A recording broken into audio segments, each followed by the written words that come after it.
Hello, this is Comfortably Unconventional with your host, me, Lena Caroline. If you are returning to the podcast, thank you. I know there's like a long hiatus there for a hot minute. And we have a lot to catch up on, that's for sure. Wow, okay. I obviously have taken a long break. I've had a lot of things go down in my life recently, and I was planning on eventually starting a new season on the podcast too, because it just felt like time, but I don't know, I didn't know how to start the season for the longest time, and I was away from it for so long, I just didn't really know how to come back to it. And safe to say that life has been a really big roller coaster during my time away. I had a lot of stuff going on, and I didn't have access to my equipment for a while because I was in the process of moving. So, I want to talk about breakups today. And it's a sucky topic, but it's something that happens to just about everyone at some point in time. You fall in love, or you feel like you're in love with someone, and for some reason, whether you have to break up with them, or they break up with you, or it's a mutual breakup, you end up hurt. And there's an experience of a type of grief. Because you lose that person in the way that you knew them, and their place in your life, no matter what happens, even if you stay in contact, their place in your life changes. And, your relationship, it changes, or it's completely gone. And, you grieve the loss of a person that you've let in so close to your life that's not going to be there that way anymore. And, I've had my own experience with this sort of thing now, and specifically I want to talk about kind of dealing with the grief of breakups. I've heard people say that when someone cheats on you, or when someone does something you basically really fucked up, that there's something to be angry about, and you're given a reason that that person absolutely does not deserve to be in your life anymore. Like, you put your foot down, and you still feel hurt, and you still experience a type of grief. But you can at least take some relief in the fact that what you did was best for you, in a way that you're cleansing negativity out of your life. Now, as I've mentioned before on the podcast, I have been through some tumultuous relationships with really bad endings. And, there's always something that I left where I was like, they really fucked me over. They lied, they cheated, etc. Now, for the first time in my entire life, a few months ago, I experienced a different kind of breakup with a totally different feel. I was in a long-term relationship. We had taken a lot of steps forward together. We moved to a new place together. We lived in the same house together. And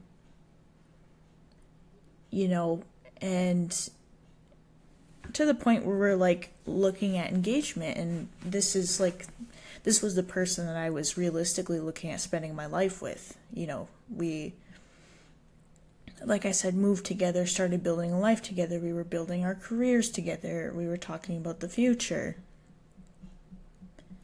And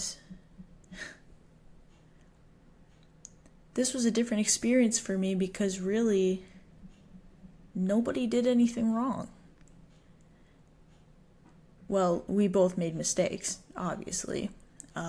We both had our issues. But he didn't do anything to really fuck me over, and I would say that I didn't really do anything to severely fuck him over. We had issues in the past, but we chose to try and work through them and move forward. I was always honest, and I believe that he was always honest. And in reality, this was such a tough lesson for me to learn, because just because someone is a good person and just because you love them still doesn't make a relationship. And I had a lot of trouble processing our breakup because there was nothing for me to really be angry about. I wasn't angry at him. I went through stages where I definitely did feel anger, but it was more like, I need to make a villain out of this person because I don't know how to process what's going on. And wrestling with that idea in your head where, like, this person has been in my life for so long. I thought they were my person. It's not working anymore. Why isn't it working? You get an idea that if two people love each other enough, you can work through anything. And sometimes that's just not true, I guess. And sometimes, like in my case, you have to stop romanticizing things. I'm an imaginative, I'm a creative, I watch movies, I read books. That's how I viewed relationships through that lens, that is what they should be, and what they should feel like and what they should look like. And that is not really reality, because in this past relationship that I had, I learned that you can have all of this stuff that's good. You can have two people that genuinely want to make something work, that genuinely have very strong feelings for each other, that, are trying to work through things. You can have loyalty and that commitment and love and, communication, which is obviously something I struggled with a little bit, but you can have all of these things. And if your morals and values do not align with that person, you're not going to be able to last. And that sounds obvious, but it's not. At least it's not to me. I don't know if that's been anyone else's experience, but, everybody's different, and so it's really hard to distinguish what are my makes and breaks in a relationship.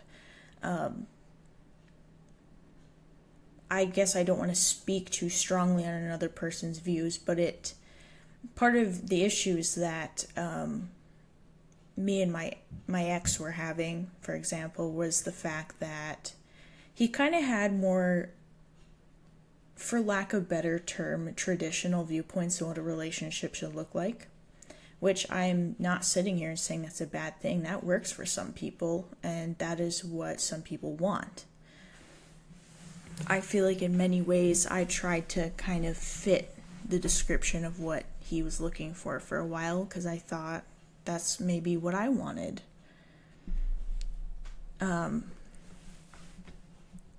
Well, it turns out that's not really how I'm wired. It's not how I work, and it's not what I believe in.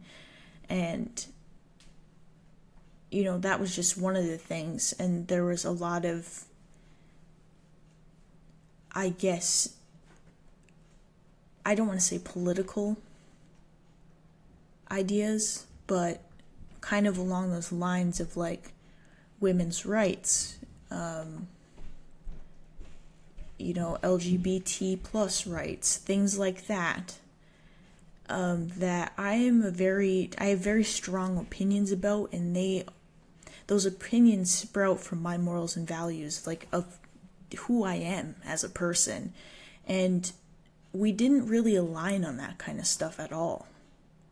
And for a long time, I thought that that is just, those are just opinions. Those are politics. You can have differing opinions from the person that you're with or that you're friends with, etc. But I kind of learned, I guess, that your morals and values that go into the decisions and, the opinions you create about a lot of political issues, they're seated in your morals and values as a person. So if you differentiate in your morals and values as a person from your potential life partner, and you have to possibly raise children together, and you have to make hard decisions in life together, you have to be on the same page. And we were not on the same page at all. And like I said, this is not me sitting here saying that he's a bad person or that he has bad morals or values. They just differed from mine. And it affected our relationship a lot more than I thought it would, because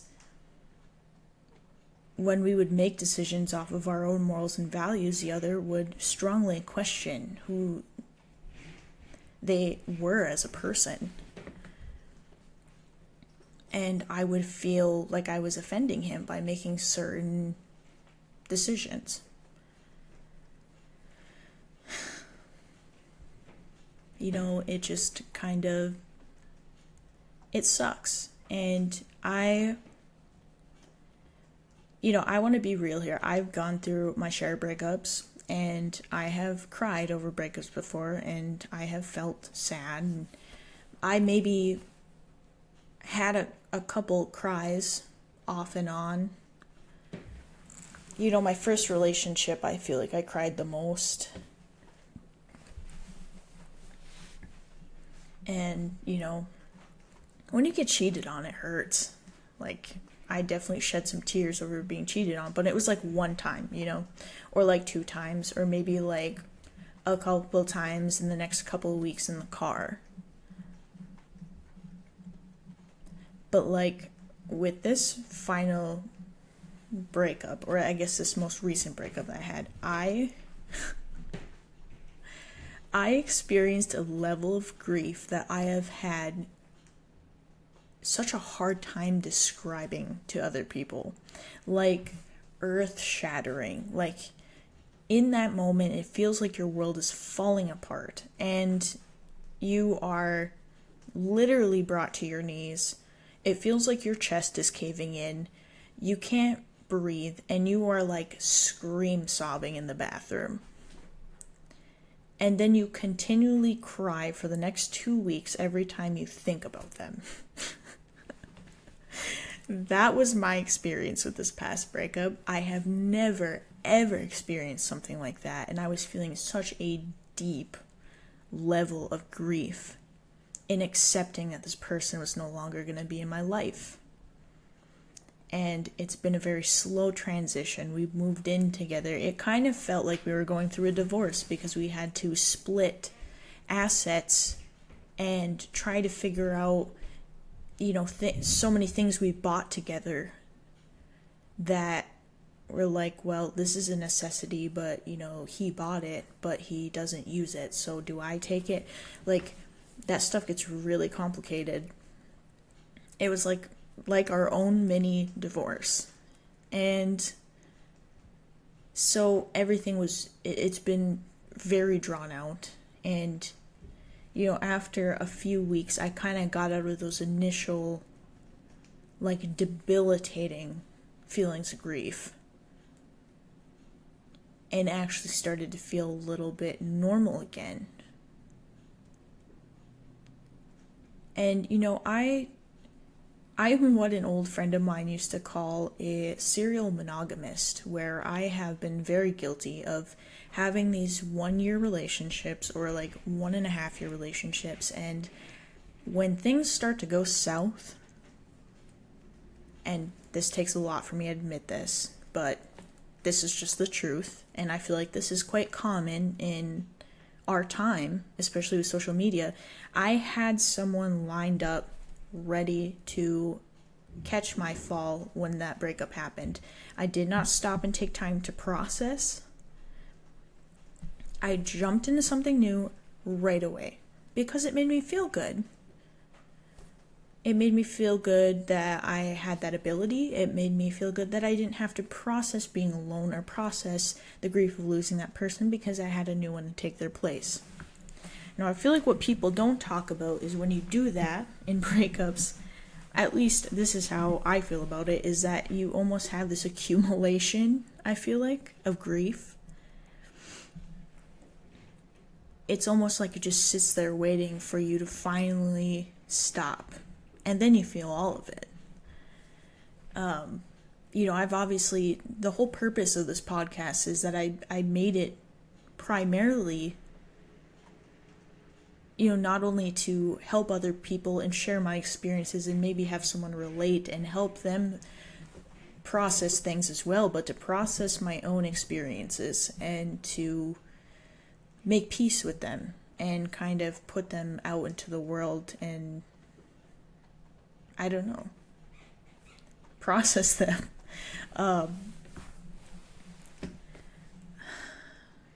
I guess I did take one break after one of my past relationships, and it was for about maybe 6 months, and I still had like situationships in there and like, talking to people, flirting to people, going on dates. Like, I wouldn't really call it a true break. And then it's like this relationship ended. And for the first time in my life, I just relish being alone. And I don't necessarily think that's like a bad thing. I think it's very necessary for me at this point in time in my life. But it's also kind of a shocking thing because I just used to be this addict of attention, an addict of love. And I constantly needed it. I needed to have someone all the time. Even up until this past relationship, I was like that. And, I just lost my identity in the people that I was dating every single time. Because I was with people that I knew in my soul that they would not accept me as I am. And I had to be something else to be what they wanted. Which is such a fundamental mistake, but so easy to do, especially in people who have a history of trauma, a history of abuse. Some of you might very well relate to this, is that to feel love when you've gone through stuff like that and to feel actual acceptance, you have feelings that you would do almost anything to have that. Even if it's not even real. Just a glimpse of it. You would change yourself to make the person that you like or you love happy. In turn, making yourself miserable. And I guess the part, as I was acting this out and not really being aware of what I was doing, I was also building resentment towards my partners because I would not be able to express who I was as a person.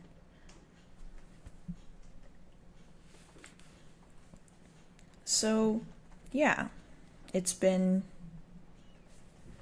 let's see. It's been 3 months, I think, since stuff started going down, but I think everything's been finalized for about 2 months single. And I like it. I like having my own place. I'm very career focused right now. I like not having to answer to anybody, and I like being unapologetically me and not have to worry about being judged for it. and to not have to worry about the relationship drama, and to not have to worry about, are they cheating on me, are they looking at girls' Instagrams, like to actually have a genuine break from that is kind of refreshing. There are parts of breakups, and this is I think what makes them so bittersweet, is there's feelings that you'll never have when you're with someone. I think people, especially in our history, especially for women, they have made it such a crime for a woman to not want to get married and have babies. And a lot of people, they talk about what it feels like to be in love and to be with someone, and those are all wonderful feelings. And it's wonderful to find someone that is loyal and committed to you and willing to be there with you through sickness and health and until death do you part and all of that great stuff. But there are feelings of being single that can only be felt while being single. And people don't talk about it enough. When you are a single woman, like anything is possible. And everything that happens, you know you did for yourself. You did that. No one else did it for you. No one else helped you. And you have that freedom, and you have that ability to be yourself and be at peace, and to express your soft femininity, and to feel safe within yourself. And that's important too. And I think you need to have that before you are able to attract even the type of person that you should be for you to spend your life with, if that's something that you even want to do. But there's a lot of strong negative feelings involved with breakups that sometimes make it hard to see that sometimes. And me and my friend were talking about this, and she's been single for a while now. She got out of a very long-term relationship, and she's been single for, a longer period of time, a year or two or something like that. And, you do miss having someone sometimes too. Sometimes it sucks to go to bed alone, especially if you got used to having someone. It sucks sometimes not having someone to come home to until your day to, or to get a hug, or, those sweet things that a partner can offer you. That's sad to lose. Obviously it's something that friends and family can offer you too in some ways, but there's something about special about it with the person that you are in a relationship with.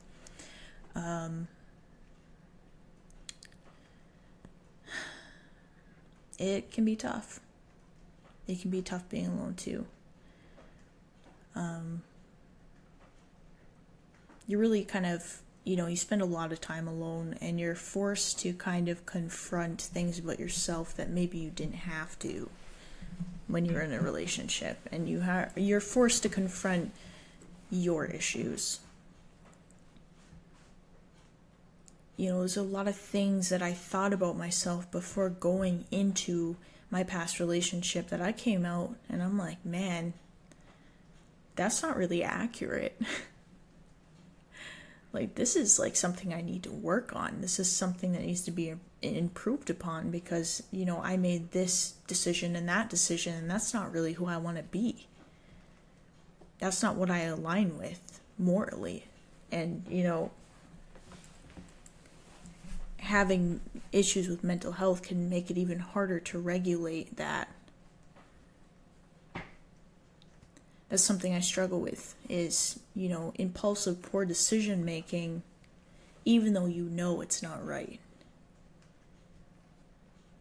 I don't know if anyone else deals with that. I think that's common in many mental health disorders, and something I've struggled with quite a bit.